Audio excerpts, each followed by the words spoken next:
तर म्हणजे IPS किंवा DYSP हं.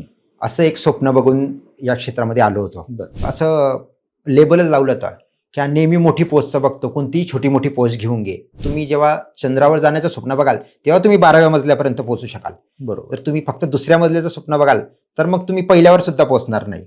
चहा 9 वाजता 5 वाजता प्यावा हा रूल कोणी तयार केला हे मलाच माहित नाही अजूनपर्यंत की कशासाठी प्यावा. माझ्या वडिलांनी एक गोष्ट तर मला, मी गुजराती फॅमिलीमधून बिलॉंग करतो त्यामुळे ते एक गोष्ट त्यांनी सांगितली होती, म्हणजे त्यांच्या भाषेमध्ये सांगितली होती की लात मारीन तिथून पाणी काढेल अशी ॲबिलिटी तयार करायची आपल्या लहानपणापासून. ती फक्त डेप्युटी कलेक्टर DYSP हे चांगल्या जागा येत आहेत म्हणून आपण फक्त फोकस त्यांच्याकडे करतो.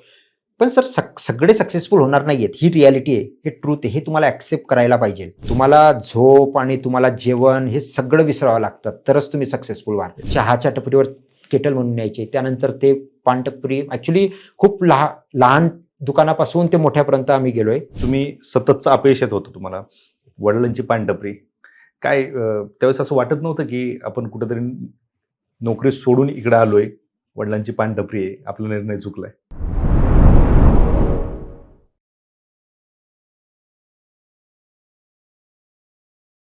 स्पर्धा परीक्षा म्हणलं की अडचणी आल्याच, कारण आपण पाहतो की स्पर्धा परीक्षेच्या प्रत्येक विद्यार्थ्याची परिस्थिती ही ग्रामीण भागातल्या विद्यार्थ्याशी साम्य धरणारी असते. कारण स्पर्धा परीक्षेमध्ये प्रत्येक विद्यार्थी हा बहुतांश ग्रामीण भागातला असतो आणि सततचं अपयश आणि अपयशाला कंटाळून विद्यार्थी बरेच नैराश्यात जाताना आपण पाहतो. परंतु त्यालाच एक पॅरलल बाजू अशी आहे की बरेच अधिकारी, बरेच मार्गदर्शक हे सांगत असतात की स्पर्धा परीक्षेच्या विद्यार्थ्यांनी प्लॅन बी ठेवला पाहिजेत. त्याच्यातून विद्यार्थ्यांची उत्तर हे असतात की जर आता अभ्यास करतायत, 4-5 वर्षापासून अभ्यास करतायत, तर प्लॅन बी आणायचा कुठून? कारण 4-5 वर्ष उमेदीची 4-5 वर्ष या स्पर्धा परीक्षेत स्वतःला आजमावण्यासाठी घातलेले असतात आणि त्याच्यात सततचं अपयश. आता याला ओव्हरकम कसं करायचं ह्या अपयशाला? तर याच्यावरती पण मार्ग काढणारे काही विद्यार्थी आहेत, कारण यांना प्लॅन बी म्हणजे स्पर्धा परीक्षा क्षेत्र सोडणं आणि कुठला तरी व्यवसाय करणं, यालाच आपण प्लॅन बी ठरवतो. परंतु स्पर्धा परीक्षा क्षेत्रामध्ये देखील प्लॅन बी असतात हे विद्यार्थ्यांना माहीत नाही. आज आपल्यासोबत वास्तव कट्ट्यावरती एक असंच व्यक्तिमत्व आहे. आर्थिक परिस्थिती हलाखीची, वडिलांची पानटपरी, परंतु स्पर्धा परीक्षेमध्ये स्वतःला आजमावताना राज्यसेवेच्या 3 मेन्स दिल्या, इंटरव्ह्यू दिला, त्यासोबत राज्यसेवेच्या बाकीच्याही परीक्षा दिल्या, परंतु यश काय मिळत नव्हतं. त्यांनी त्यांचा प्लॅन बी निवडला आणि स्पर्धा परीक्षेतून नाही, MPSC मधून बाहेर पडले आणि त्यांनी नाबार्डची परीक्षा दिली आणि या नाबार्डच्या परीक्षेमध्ये ज्यांचे नाबार्ड ग्रेड A ऑफिसर म्हणून निवड झाली, त्यांचं सिलेक्शन झालं. असं रोहित पाटील सर आपल्यासोबत आहेत वास्तव कट्ट्यावरती. खूप खूप स्वागत. खरं तर सर, जसं की मी सांगितलं की मी याला प्लॅन बी म्हणतो, कारण MPSC मधून तुम्ही MPSCचं तुम्ही परीक्षा दिल्या, तुम्ही इतरही परीक्षा दिल्या तुमच्याकडूनच ऐकायच्यात, परंतु आज तुमचं नाबार्ड ऑफिसर म्हणून सिलेक्शन झालंय. महाराष्ट्रामधले फक्त 2च कॅन्डिडेट, कारण 48 पदांसाठी ही भरती केली होती केंद्र शासनाने, नाबार्डने, आणि त्याच्यातून महाराष्ट्रातले फक्त तुम्ही 2च कॅन्डिडेट सिलेक्ट झाले, त्यातले तुम्ही एक. ही खूप मोठी गोष्ट आहे महाराष्ट्रासाठी. तुमचं पुन्हा एकदा खूप खूप स्वागत. खरं तर ह्या सगळ्या गोष्टींची प्रोसेस, ही नाबार्डची परीक्षा कशी होती, तुमचा स्पर्धा परीक्षेतला प्रवास, ह्या गोष्टी आपल्याला जाणून घ्यायच्यातच. परंतु तत्पूर्वी जसं की तुमचे वडील पानटपरी चालवतात, आर्थिक परिस्थिती आपल्या स्पर्धा परीक्षेच्या विद्यार्थ्यांची नाजूकच असते, त्याप्रमाणे तुम्ही, कारण तो एक संघर्ष प्रत्येकाच्या वाट्याला आहे. पण या स्पर्धा परीक्षा क्षेत्रात यायचं का ठरवलं होतं? सर मी इंजिनिअरिंग केले आणि इंजिनिअरिंगनंतर सर मी थोडा टाईम पिरियडमध्ये मी प्रायव्हेट सेक्टरमध्येही जॉब केला आणि त्यानंतर सर एकंदरीत वडिलांची आणि आई वडिलांचीच इच्छा होती की मेनली तू एक मोठा ऑफिसर व्हावा. बरं. आणि ती इच्छा कुठेतरी माझ्या मनात होतीच. सो त्या इच्छेला पूर्ण करण्यासाठी आणि प्लस माझ्यासुद्धा काही ॲस्पिरेशन होता की आपण सोसायटीसाठी काहीतरी चांगलं काम करावं. सो यासाठी मी मग जॉब सोडून फुल टाईम कॉम्पिटेटिव्ह एक्झामसाठी प्रिपेअर करण्यासाठी सुरुवात केली. अच्छा, म्हणजे इंजिनिअरिंग नंतर तुम्हाला जॉब पण हो, भेटला मी होता? जॉब करत होतो प्रायव्हेट सेक्टरमध्ये, मेकॅनिकल डोमेनमध्ये जॉब होता तो. हं. तर तो जॉब नंतर मी सोडला आणि तो सुद्धा एक कॉन्शियस डिसिजन होता. असं नाही की रँडमली सोडला, कारण त्या अगोदर सुद्धा मी CDS एक्झाम देत होतो, म्हणजे जेव्हा जॉब सुरू होतो तेव्हा. बरं. सो मला थोडं युनिफॉर्म सर्व्हिसची तेव्हा आवड होतीच आणि UPSCमध्येही मी प्रिलिम वगैरे क्लिअर व्हायचो, परंतु तेवढा फुल टाईम मला अभ्यास करण्यासाठी वेळ मिळत नव्हता. अच्छा. सो मग मी जॉब सोडून फुल टाईम प्रिपरेशनसाठी सुरुवात केली होती. घरच्यांनी परमिशन दिली?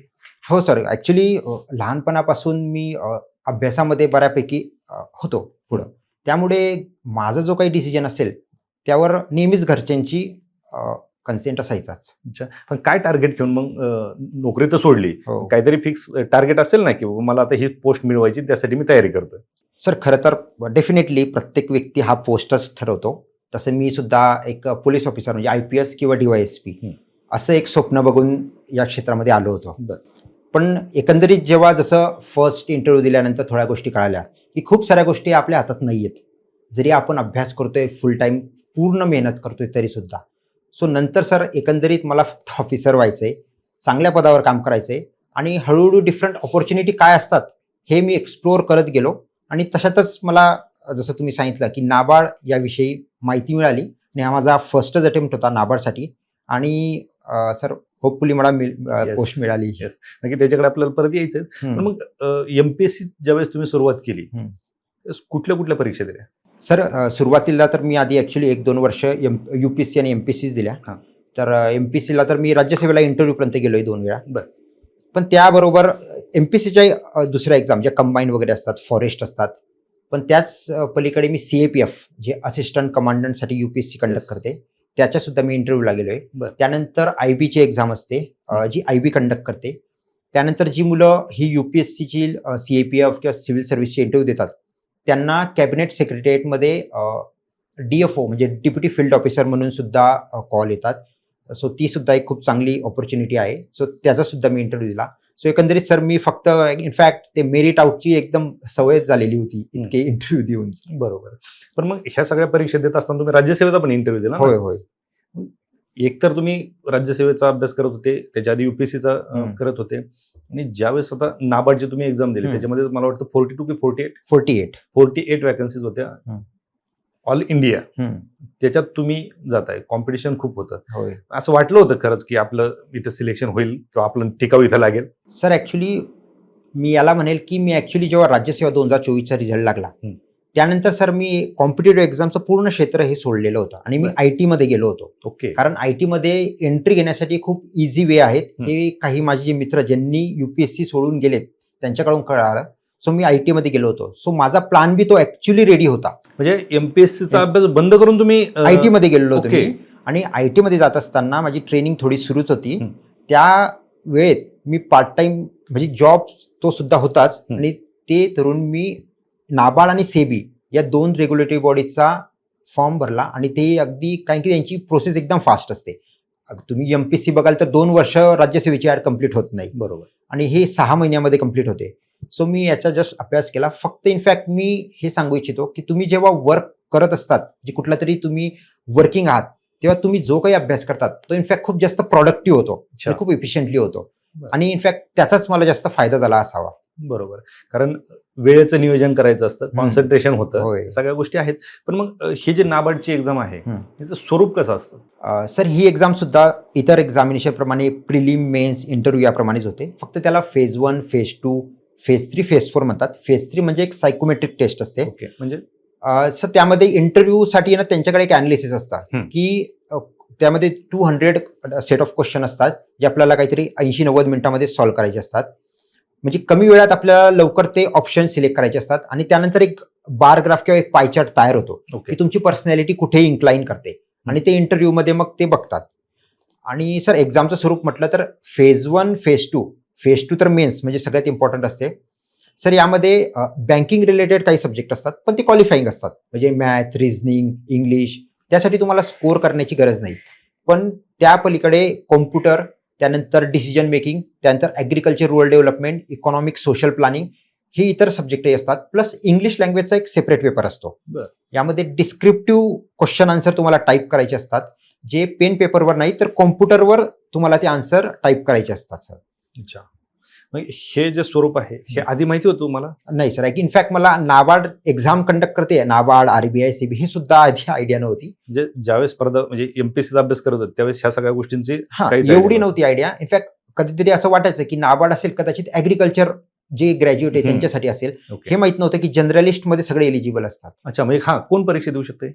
सर यामध्ये जर्नलिस्ट आणि स्पेशलिस्ट ह्या दोघांसाठी वेगळ्या वॅकन्सी असतात. तर जसं जर्नलिस्टसाठी 48 होत्या तर यामध्ये कोणीही ग्रॅज्युएट ही एक्झाम देऊ शकता. फक्त क्रायटेरिया सगळ्या सेमिस्टरमध्ये आणि सगळ्या सब्जेक्टमध्ये तुम्हाला 60% मार्क्स मिळाला पाहिजे. ओके जर एकाही असेल हं. एकाही असेल तर डिस्क्वालिफाय करतात 100%. ओके. मग ज्या दिवशी रिझल्ट लागला त्यावेळेस कुठे होते? सर मी ॲक्च्युली इथेच होतो. मी इनफॅक्ट पुढच्या एक्झामसाठी तयारी करत होतो. आता ग्रुप बीची जी STI साठी आहे त्यासाठी तयारी करत होतो मी. ओके. आणि सोबत IT सुद्धा सुरू होतंच. अच्छा. घरी काय कुणाला सांगितलं आधी? घरी सर वडिलांनाच सांगितलं. काय सांगितलं? काय झालंय? सर ते तर त्यांना काही कळालं नाही. हं. फक्त एवढंच ॲक्च्युली त्यांना माहिती होतं हं. की मी यावेळेस इंटरव्ह्यू दिलाय फक्त खूप लिमिटेड लोकांना सांगितलं होतं मी. अदरवाईज ते खूप लोकांना झाल्यानंतर मला असं वाटत होतं की ती एनर्जी थोडी डायव्हर्स म्हणजे एनर्जी थोडी लिमिटेड ठेवायची होती मला. हं. तर मी फक्त वडिलांना सांगितलं की ती जे इंटरव्ह्यू दिला होता त्यामध्ये सिलेक्शन झालं. ॲक्च्युली त्यांना समजत नव्हतं. कॉंग्रॅच्युलेशन बोलायचं होतं त्याऐवजी ते गुड म्हणत होते. हं. That's it. मग त्यानंतर फोन ठेवला. त्यानंतर मी मित्र वगैरे असतातच. सेलिब्रेशनसुद्धा मी काही करू दिलं नाही. मला ते काय म्हणजे ते गुलाल वगैरे इनफॅक्ट काही लोकांना चांगलं गोष्ट आहे. पण मला काही ते एवढं आवडत नाही. पण ठीक आहे. त्यानंतर मी फक्त इंटरव्ह्यू, पॉडकास्ट हेच देतोय सर तेव्हापासून. अच्छा. मग ज्यावेळेस रिझल्ट आला, हं. हे सगळ्या गोष्टी आहे तुम्ही वडिलांना सांगितलं. अर्थातच त्याच्यासाठीच सगळा अट्टास होता. ते हं. आनंदित झाले असतील. पण ज्यावेळेस तुम्ही सततचं अपयश येत होतं तुम्हाला, वडिलांची पानटपरी, काय त्यावेळेस असं वाटत नव्हतं की आपण कुठेतरी नोकरी सोडून इकडे आलोय, वडिलांची पानटपरी आहे, आपला निर्णय चुकलाय? हो सर. ॲक्च्युली हे खरं आहे. म्हणजे कितीही डिनाय केलं तरी हे नक्की वाटतं. जर आपण अपयशी असो तर हे प्रत्येक दुसऱ्या दिवसाला हा थॉट्स येतो. हं. असे विचार नक्की येतात. पण ॲक्च्युली हे विचारावरच ओव्हरकम जर तुम्ही चांगल्या पद्धतीने करू शकाल, इनफॅक्ट तरच तुम्ही सक्सेसफुल होण्यासाठी तुम्ही एलिजिबल आहात असं मला वाटतं. बरोबर. सर जसं मला फक्त ते क्वेश्चनच नाही तर खूप सारे विचार असतात. आपण डिप्रेशनमध्ये जातो. मी सुद्धा डिप्रेशनमध्ये होतो. आणि मला असं वाटतं की मी त्यावेळेस खूप सेल्फ हेल्प जे बुक्स असतात ते खूप सारे बुक्स रीड केले. खूप सारे पॉडकास्ट बघितले. पॉडकास्टमधून किंवा ह्या बुक्समधून जे काही लर्निंग मी दुसऱ्या ॲस्पेक्टवर म्हणजे पर्सनॅलिटी डेव्हलपमेंटवर खूप जास्त काम केलं. ओके. ज्यामध्ये एक मी तुम्हाला आवर्जून सांगू इच्छितो की एक बुक आहे emotional intelligence by Daniel Goleman. हं. त्यामध्ये असं म्हटलं की तुमचा एक केऑस पॉवर इंडेक्स असतो. जेव्हा त्याला ॲडव्हर्सिटी क्वेश्चन म्हणतात की तुम्ही ॲडव्हर्स कंडिशनमध्ये तुम्ही किती स्वतःला शांत ठेवतात, किती पीसफुली ठेवतात, तुमचा विचार किती चांगल्या पद्धतीने करतात आणि तुम्ही जे काही बॉटमला गेलेले आहात त्यातून तुम्ही किती चांगल्या पद्धतीने वर येण्याचा प्रयत्न करतात. In fact that defines success in my opinion sir. क्या बात आहे. बरं, एक आता गोष्ट आहे की म्हणजे वडिलांची पानटपरी म्हणजे चौकातच असते. होय. तुम्ही अभ्यासाला सुरुवात कधी केली? सर मी कॉम्पिटेटिव्ह एक्झामसाठी तर 4-5 वर्ष अगोदरच केली 4-5 होती. वर्ष अगोदर. नोकरी सोडून तुम्ही कॉम्पिटेटिव्ह एक्झाममध्ये आलात, तिथे तुम्हाला यश मिळत नव्हतं. वडिलांना विचारणारे असतीलच ना, मुलगा काय करतो? होय. ॲक्च्युली सर वडिलांनाच नाही, आईला, आपल्या आजूबाजूचे नातेवाईक, इनफॅक्ट नातेवाईक हे प्रत्येक व्यक्ती सांगत असतात. इनफॅक्ट मला तर असं लेबलच लावलं होतं की हा नेहमी मोठी पोस्टचं बघतो, कोणतीही छोटी-मोठी पोस्ट घेऊन घे. हे म्हणजे प्रत्येक आवर्जून सांगायचे. पण तसं नव्हतं. डेफिनेटली मी अस्पायर तर नेहमी जास्तीत जास्त हाय पोझिशनवर जाणे याच्यासाठी मी प्रयत्न करत होतो. इनफॅक्ट माझं असं म्हणणं आहे की तुम्ही जेव्हा चंद्रावर जाण्याचं स्वप्न बघाल तेव्हा तुम्ही 12व्या मजल्यापर्यंत पोहोचू शकाल. बरोबर. जर तुम्ही फक्त दुसऱ्या मजल्याचं स्वप्न बघाल तर मग तुम्ही पहिल्यावर सुद्धा पोहोचणार नाही. खरं आहे. त्यामुळे ते स्वप्न होतं. डेफिनेटली मलाही त्याचा इम्पॅक्ट व्हायचा. पण एवढं चांगलं की आई-वडिलांनी ते माझ्यापर्यंत येऊ दिलं नाही. मी सुद्धा खूप इंटरॅक्शन नातेवाईकांसोबत एवढं माझं झालेलं नाहीये. कारण की मी मॅक्झिमम टाईम पुणे किंवा मी PITC CIAC जी तुम्हालाही माहिती असेल त्यामध्ये किंवा नाहीतर मग मित्रांच्या रूमवर फ्रेंड्सकडे यामध्येच रादर दॅन घरी नातेवाईकांसोबत. अच्छा. सो त्यामुळे एवढा इम्पॅक्ट मला झाला नाही त्याचा. ओके. बरं, आता ही जी परीक्षा तुम्ही दिली, हं. त्याचं स्वरूप नक्की तुम्ही सांगितलं की हे 4 टप्प्यामध्ये असायचे. पण त्याचा सिलेबस काय असतो किंवा कशा पद्धतीने तुम्ही प्रिपरेशन करत होते? सर ॲक्च्युली याचा सिलेबसमध्ये मेनली आपल्याला ॲग्रिकल्चर, रूरल डेव्हलपमेंट, हं. इकॉनॉमिक अँड सोशल प्लॅनिंग हे ओके. कोर सब्जेक्ट आहेत. हं. आता यामध्ये काही सिलेबस हा UPSCच्या GS3च्या रिलेटेड आहे. त्यामुळे तो थोडा माझ्यासाठी सोयीस्कर होता आणि सोपा होता. अच्छा. परंतु थोडा ॲग्रिकल्चर, रूरल डेव्हलपमेंट रिलेटेड खूप मायक्रो लेवलवर ते क्वेश्चन विचारतात. जसं पोल्ट्री सायकलमध्ये एक सायकल असतं की अंड्याची प्रक्रिया पूर्ण मायक्रो लेवलवर विचारतात. खूप सारे ब्रीड्स असतात ॲनिमलच्या, ते विचारतात. स्कीम्स हे खूप शॅलो लेवलवर MPSCमध्ये येतात. तिथे स्कीम्समध्ये अगदी समज SC ST सेक्शनसाठी किती पर्सेंटेज अलोकेशन आहे, खूप मायक्रो लेवलवर ते स्कीम्स विचारत असतात. ओके. त्यामुळे त्याचा अभ्यास करताना मी कोचिंगही जॉईन केलेली होती.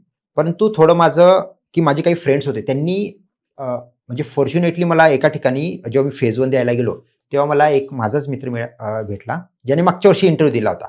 सो मग त्याचं थोडं गायडन्स मिळालं की त्यालाही समजलं. अनफॉर्च्युनेटली त्याचंच सिलेक्शन झालं नाही, माझंच झालं यावर्षी. अरे बापरे. पण त्याचं गायडन्स मिळालं. प्लस मी इंटरव्ह्यूसाठी खूप जास्त प्रयत्न केले. म्हणजे मी इनफॅक्ट इंटरव्ह्यूसाठी मला वाटतं की MPSC असो बाकीच्या एक्झामसाठी त्यापेक्षा जास्त मी रिअल लाईफ एक्सपिरियन्स की रिअल लाईफमध्ये काय करतं नाबार्ड, म्हणजे अगदी जे नाबार्डमधून जे पास होतात त्याला डिस्ट्रिक्ट डेव्हलपमेंट ऑफिसर म्हणून प्रमोटेड डिस्ट्रिक्ट लेवलला असतात. तर मी जळगावचे जे DDM होते किंवा पुण्याचे DDM यांच्यासोबत कॉन्टॅक्ट केला, जे रिटायर्ड होते त्यांच्यासोबत इंटरॅक्ट केलं आणि खूप ॲक्च्युअल रिअल लाईफमध्ये नेमकं काय वर्क असतात, काय चॅलेंजेस असतात हे खूप जाणून घेतलं. आणि इंटरव्ह्यूमध्ये सुद्धा RBIचे डेप्युटी गव्हर्नर यांनी इंटरव्ह्यू घेतला. तर त्यांच्या क्वेश्चनमधून त्यांनी मला शेवटचा क्वेश्चन विचारला होता की तुला तुझ्याकडून काही सांगायचंय का. बरं. मी तेव्हा ती ऑपॉर्च्युनिटी बरोबर एक्सप्लोअर केली आणि तेव्हा मी त्यांना सांगितलं की मी DDM सोबत भेटलो. मला असं जाणवलं. इनफॅक्ट मी त्यांना एक रिअल लाईफ प्रॉब्लेम सांगितला, कारण DDM हे ऑफिस मग ॲक्च्युली नाबार्ड ही ऑर्गनायझेशन इम्प्लिमेंटिंग एजन्सी नाही आहे. ही फक्त पैसा आणते, ही कोऑर्डिनेट करते, प्रोजेक्ट कुठे इम्प्लिमेंट करायचा हे सांगते. ॲक्च्युअल इम्प्लिमेंटेशन ही स्टेट गव्हर्नमेंट डिपार्टमेंट किंवा NGO सेल्फ हेल्प ग्रुप हे करत असतात. ओके. तर मग मी त्यांना असं सांगितलं की ते प्रोजेक्ट एवढे इम्पॅक्टफुल असूनही ते इफेक्टिव्ह इम्प्लिमेंट होत नाही. त्यामुळे आपण एकतर आयदर डिस्ट्रिक्ट लेवलवर ट्रेनिंग इन्स्टिट्यूट डेव्हलप करायला पाहिजे किंवा जे DDMचा रोल आहे त्यामध्ये एक सिंगल मॅन पोस्ट असते डिस्ट्रिक्ट लेवलला, कदाचित त्याला थोडा सब स्टाफ आपण द्यायला पाहिजे किंवा त्यासाठी थोडे इन्फ्रास्ट्रक्चर डेव्हलप करायला पाहिजे, असे थोडे सजेशन दिले मी.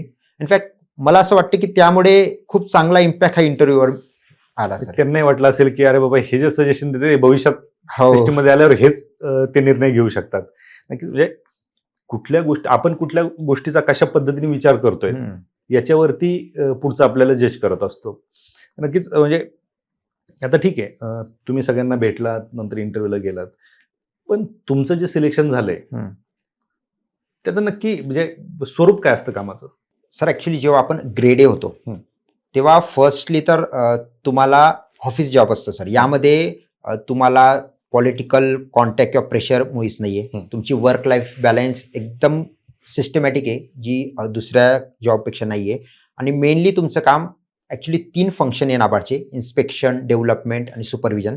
तर हे 3 फंक्शनपैकी कुठल्या तरी एका फंक्शनमध्ये एका डिपार्टमेंटमध्ये तुम्हाला ऑफिस जॉब देतात ते. ओके. आणि यामध्ये रिजनल ऑफिसमध्ये तुम्हाला जॉब असतो, जे स्टेट कॅपिटललाच अवेलेबल आहेत फक्त. पण एक वेळा तुम्ही प्रमोट झालात त्यानंतर तुम्हाला डिस्ट्रिक्ट डेव्हलपमेंट ऑफिसर किंवा त्याला डिस्ट्रिक्ट डेव्हलपमेंट मॅनेजर म्हणतात, तर ती तुम्हाला पोस्ट मिळते. जसं पुण्याचे विनीत भट सर आहेत. तर मग तिथे तुमचा मेनली रोल असतो की पूर्ण डिस्ट्रिक्टसाठी किती क्रेडिट पोटेन्शियल आहे ते तुम्हाला असेस करायचं असतं. कोणत्या सेक्टरसाठी किती क्रेडिट द्यायला पाहिजे की जेणेकरून डिस्ट्रिक्टमध्ये डेव्हलपमेंट होईल, यावर सगळं तुमचं कोऑर्डिनेशन, तुमचं लायझनिंग मीटिंग ह्या डिस्ट्रिक्ट कलेक्टर बरोबर असतात.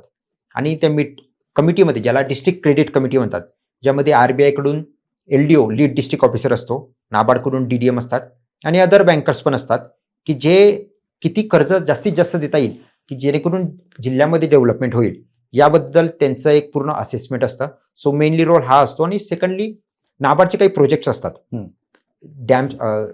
डॅम्स असतील किंवा बंधारे किंवा इतरही क्षेत्रामध्ये, म्हणजे अगदी MSME पासून ते सेल्फ हेल्प ग्रुपपर्यंत, तर ते जे काही प्रोजेक्ट इम्प्लिमेंट होत आहेत त्यावर सुपरविजन करणं, सक्सेसफुल स्टोरी तयार करणं की जेणेकरून ते एक मॅग्नेट म्हणून इतर डिस्ट्रिक्टसाठी ते तयार होईल. आणि मग त्याबद्दल एक रिपोर्ट तयार करायचा असतो फायनान्शियल इयरला, ज्याला पोटेन्शियल लिंक प्लॅन म्हणतात. सो मेनली सर हा रोल हा DDOचा असतो. मग नंतर प्रमोट झाल्यानंतर मग तुम्ही हायर लेवलला जातात सर. बरोबर. पण मग हे ज्यावेळेस तुम्ही स्पर्धा परीक्षेचा अभ्यास बंद केला, तुम्ही नंतर IT मध्ये जॉब केला आणि नंतर तुम्ही नाबार्डची एक्झाम दिली. ही नाबार्डची एक्झाम तुम्हाला कळली कशी, की बाबा कसं माहीत झालं की हे अशा प्रकारच्या एक्झाम येतात किंवा अशा प्रकारच्या वॅकन्सीज दिसतात? सर ॲक्च्युली थोडी RBI नाबार्डबद्दल थोडी आयडिया होती की एक्झाम असते, पण ही आयडिया नव्हती की त्याला आपण एलिजिबल असतो आणि प्लस ते आपल्याकडनं क्लिअरही होईल का, अशी काही आयडिया नव्हती. परंतु सर रिसेंटली मागच्या वर्षी माझ्या भावाचं बँक PO म्हणून सिलेक्शन झालं होतं. सो तो बँकिंग रिलेटेड होता, त्याला IBPS बद्दल माहिती असतं. ॲक्च्युली ही एक्झाम नाबार्ड IBPS कडून कंडक्ट करून घेते, पेपर वगैरे डिझाईन करून. त्यामुळे IBPS रिलेटेड त्याला थोडी इन्फॉर्मेशन होती. सो त्याने मला शेवटी जेव्हा मी जॉब वगैरे MPSC क्षेत्र सोडलं आईवडिलांची नेहमी इच्छा असायचीच की तू गव्हर्नमेंटमध्ये चांगलं कुठल्या तरी पदावर असायचा. सो मग त्याने जस्ट मला रेफर केलं की तू हे एक्झाम भरायला पाहिजे, ॲटलीस्ट भर तरी होईल. आधी मला विश्वास नव्हता, पण जसं मी त्यात करत गेलो, फेज 1 क्लिअर झाली. आणि त्यात एवढी चांगली गोष्ट सर की त्यात फेज म्हणजे जे काही फेज 1 फेज 2 असते, म्हणजे एका महिन्याच्या अंतरावर तुम्हाला फेज 1 फेज 2 मध्ये असते.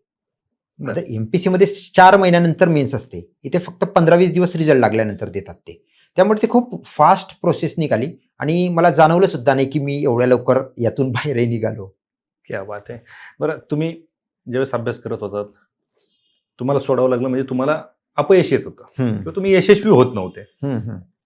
काय वाटतं की ह्या सगळ्या गोष्टींमधून काय चुका होत होत्या तुमच्या? आणि तुम्ही पण पाहिलं असतील की विद्यार्थी तुमचे मित्र अभ्यास करत असतील, नक्की यश न येण्याची कारणं काय आहेत? यशस्वी न होण्याची कारणं काय आहेत? सर ॲक्च्युली यामध्ये 2 आस्पेक्ट्स असतात. एक तर स्टडी रिलेटेड आहेच, प्रॉपर गायडन्स नसतं सर. म्हणजे PYQ ॲनालिसिस करा असं सगळे म्हणतात, पण ते कसं करा आणि त्याचा कसा इम्पॅक्ट होईल हे खूप महत्त्वाचं आहे. सेकंडली सर, खूप जास्त गोष्टी आहेत ज्या गरजेच्या नाही. इनफॅक्ट मी स्वतः सांगतोय सर, मी इतके पुस्तकं रीड केलेत जे मला आत्ता जाणवतात की ते मुळीच गरजेचे नव्हते. खूप सिम्पल लाईफ ठेवली आणि सिम्पल पद्धतीने तुम्ही अभ्यास केला तर मला असं वाटतं की तुम्ही यशापर्यंत लवकरात लवकर पोहोचाल. आणि डिस्ट्रॅक्शन्स हे तर अगदी म्हणजे इनफॅक्ट सर मी असं म्हणेल, जे राज शर्मानी जे पॉडकास्ट ते नेहमी म्हणतात की तुम्हाला या युगामध्ये सक्सेसफुल होणं खूप इझी आहे, कारण पूर्ण जग डिस्ट्रॅक्टेड आहे. तुम्हाला फक्त एक साधं सिम्पल फोकस करायचं आहे. एक ब्लाइंडर लावून फक्त तुम्हाला तुमच्याकडे फोकस करायचं आहे, तुमच्या गोलकडे. That's it. इतके डिस्ट्रॅक्शन अगदी तुम्ही सुद्धा तुम्हालाही माहिती असेल पेठेमध्ये वगैरे, म्हणजे चहा 9 वाजता 5 वाजता प्यावा हा रूल कोणी तयार केला हे मलाच माहित नाही अजूनपर्यंत की कशासाठी प्यावा. बरोबर. दुसरं, संडेला ऑफ ठेवावा हा कशासाठी. म्हणजे मला नाही वाटत की हा ऑफ कशासाठी ठेवावा. डेफिनेटली तुम्हाला लो पॉईंट येईल, सगळं येईल, तेव्हा तुम्ही त्यावर वर्क करा, तुमच्या पर्सनॅलिटीमध्ये काहीतरी डेव्हलपमेंट करा.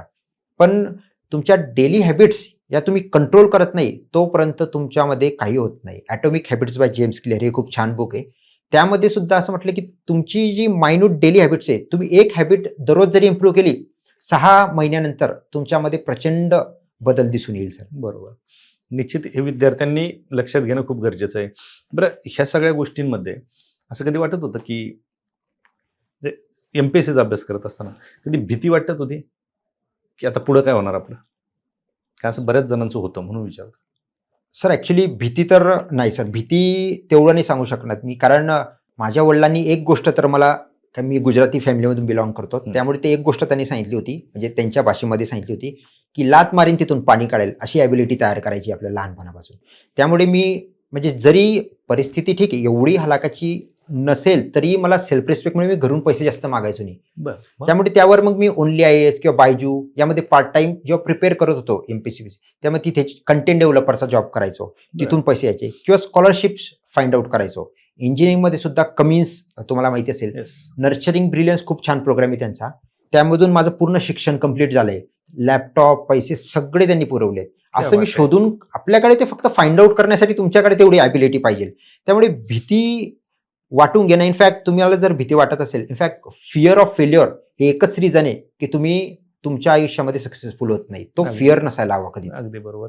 कारण विद्यार्थी, तुम्ही जसं सांगितलं की ते शोधता आलं पाहिजेत, ते शोधण्यात वेळच घालवत नाहीत. हे फक्त अभ्यास अभ्यास अभ्यास आणि अभ्यास, आणि याच्यातून आउटपुट काय निघेल ह्याची कोणाला शाश्वती नसते. तर आता ज्यावेळेस तुम्ही MPSC सोबत इतरही परीक्षा देत होतात, तुमचं नाबार्डमधून सिलेक्शन झालं, काय वाटतं की आपली स्पर्धा परीक्षेची तयारी करणाऱ्या विद्यार्थ्यांनी थोडंसं MPSC UPSCच्या व्यतिरिक्त बाकीच्या क्षेत्रांमध्ये जाणं गरजेचं आहे का? होय सर, इनफॅक्ट खूप आवर्जून याची गरज आहे. कारण सर मी सुद्धा स्वतः जेव्हा MPSC UPSC करत होतो तेव्हा मी अगदी फक्त डेप्युटी कलेक्टर, DYSP हे चांगल्या जागा येत आहेत म्हणून आपण फक्त फोकस त्यांच्याकडे करतो.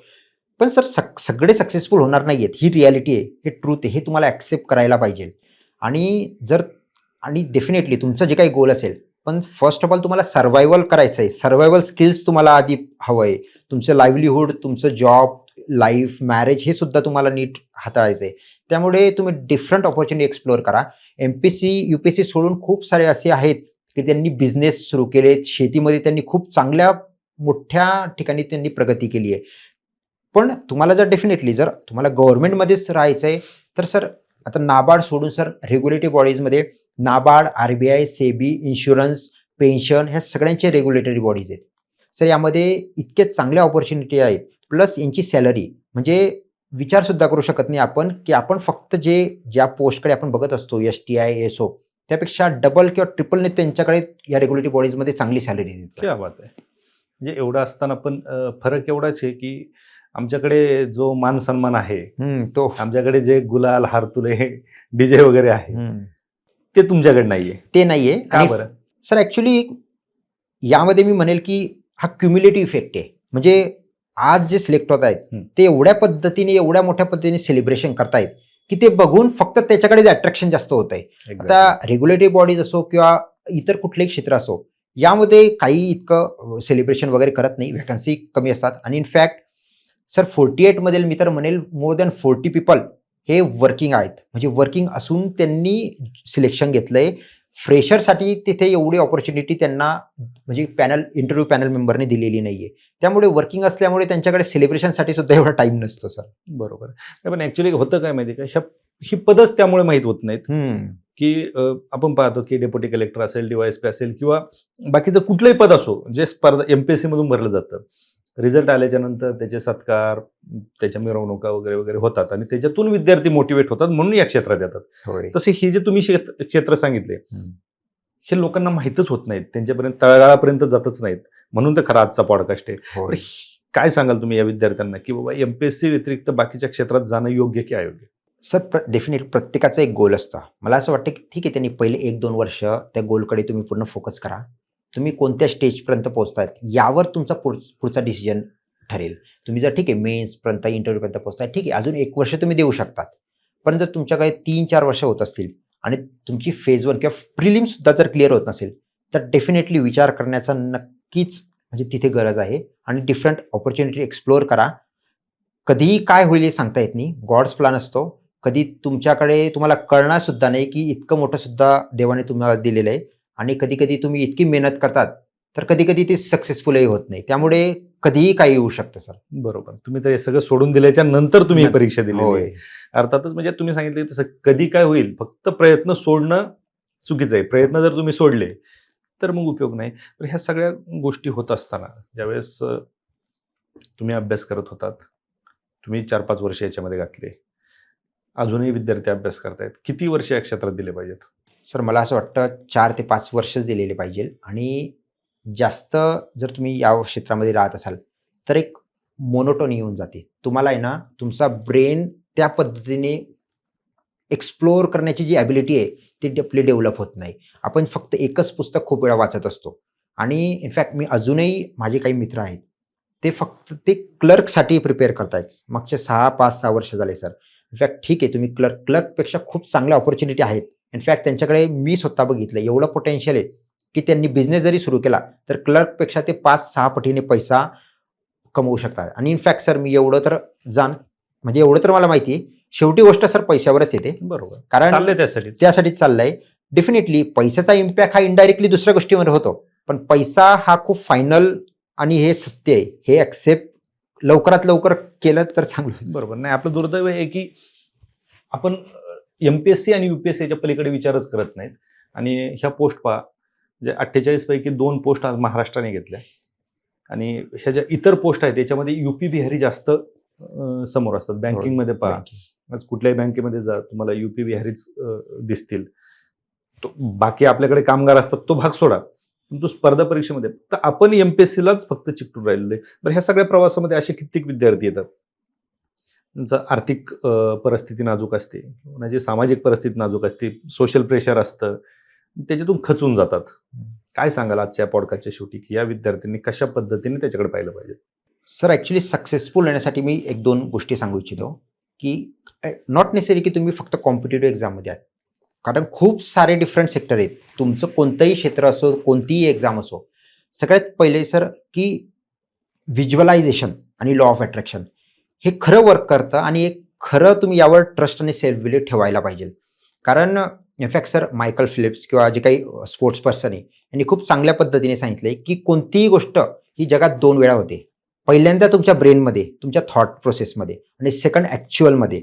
फक्त तुम्हाला त्यावर वर्क करता यायला पाहिजे. आणि लॉ ऑफ अट्रॅक्शन सोबत लॉ ऑफ ऍक्शन सुद्धा पाहिजे. कारण Exactly. खूप सारे लोक फक्त लॉ ऑफ अट्रॅक्शन आणि मी रँक 1 येईल फक्त व्हिज्युअलाइज करतात, पण ऍक्च्युअल ऍक्शन काय घ्याल, हार्डवर्क हे खूप इम्पॉर्टंट आहे.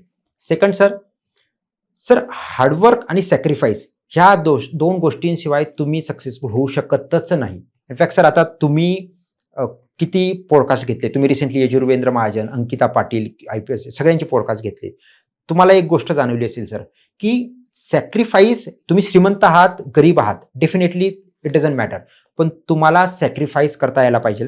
हार्डवर्क तर इतकं करता यायला पाहिजे, कारण खूप सारे लोक आहेत जे फक्त मी जेवायला छान पाहिजे, डिलिशियस, किंवा मी दिसायला छान पाहिजे, जसं शाहरुख खान नेहमी म्हणतो, तुम्हाला झोप आणि तुम्हाला जेवण हे सगळं विसरावं लागतं, तरच तुम्ही सक्सेसफुल व्हाल. आणि ही ॲबिलिटी तुम्ही लवकरात लवकर डेव्हलप करा. आणि थर्ड सर मला असं वाटतं की इमोशनवर कंट्रोल करा. तुमचे इमोशन तुम्हाला ड्राईव्ह नाही करायला पाहिजे, तुम्ही तुमच्या इमोशनवर वर्क करायला पाहिजे. तुमचं हार्ट आणि माइंड हे सिंक्रोनाइज व्हायला पाहिजे. तुम्ही जेव्हा हे सगळं डेव्हलप कराल तेव्हा डेफिनेटली मी 100% सांगू शकतो, तुम्ही कोणत्याही क्षेत्रामध्ये सक्सेसफुल व्हाल सर. अगदी बरोबर. नक्कीच हा खरं तर हा आजच्या पॉडकास्टमधला सगळ्यात चांगला मूलमंत्र ठरू शकतो या विद्यार्थ्यांसाठी. एक शेवटी थोडंसं आणखी विचारतो, पांटीप्रयोग कधी बसले? नाही सर, ऍक्च्युली वडील कधीच बसू देत नाही. लहानपणी बसायचो, परंतु त्यानंतर मलाच थोडं फेस करायचं नव्हतं. मी एक बाउंड्री ठरवून घेतली की निगेटिव्हिटी किंवा डेफिनेटली ते चांगल्या पद्धतीने किंवा वाईट त्यांचा मोठो असू शकतात लोकांचा, की काय करतोय, किती दिवस झाले, काय चाललंय, पण तरी मला अफेक्ट नव्हतं व्हायचं. सो मी सुद्धा बसायचो नाही आणि माझे वडीलही सपोर्टिव्ह आहेत, त्यांनी सुद्धा मला कधी येऊ दिलं नाही. त्यांचं एकच म्हणणं होतं की मी जे लहानपणापासून आधी ते चहाच्या टपरीवर केटल म्हणून यायचे, त्यानंतर ते पानटपरी, ऍक्च्युली खूप लहान दुकानापासून ते मोठ्यापर्यंत आम्ही गेलोय. तर त्यांना ही सगळं हार्डवर्क, त्यांना असं वाटत होतं की हे जास्त आहे, तू हार्डवर्क करावं, पण तू अशा क्षेत्रात करावं की जे खूप रिस्पेक्टफुलपणे राहील आणि त्याचा इम्पॅक्ट लोकांसाठी होईल. नक्कीच. खरं तर आजच्या पॉडकास्टमधून विद्यार्थ्यांनी हे समजून घेणं गरजेचं आहे की फक्त स्पर्धा परीक्षा म्हणजे MPSC आणि UPSC नाहीये, वेगवेगळी क्षेत्र आहेत आणि त्याचं उदाहरण तुम्ही आहात. कारण आज महाराष्ट्रामधून तुम्ही दोनच व्यक्ती अशा आहात की जे सिलेक्ट झालेले आहात आणि याचा खरं तर महाराष्ट्राला अभिमान आहे. तुम्ही वास्तव कट्ट्यावरती खरं तर ह्या सगळ्या गोष्टी एक्सप्लेन केल्या. कारण नाबार्डची ही जी पोस्ट आहे, मला नाही वाटत की जे आपला प्रेक्षक वर्ग आहे यातल्या 90% लोकांना ह्या गोष्टी माहीत नसतील. परंतु जसा आपला उल्लेख झाला की याच्यामधून तुमचे सत्कार होत नाहीत, तुमच्या मिरवणुका होत नाहीत, त्याच्यामुळे कदाचित लोकांना त्या गोष्टी माहिती होत नसतील. परंतु विद्यार्थ्यांनी ते सर्च करणं गरजेचं आहे. आणि आज वास्तव कट्ट्याच्या मार्फत तुम्ही ह्या ज्या काही गोष्टी सांगितल्या त्या देखील विद्यार्थ्यांपर्यंत पोहोचतील. आपण वास्तव कट्ट्यावरती आलात आणि मनसोक्त गप्पा मारल्या त्याबद्दल आपलं मनपूर्वक आभार. थँक्यू. थँक्यू.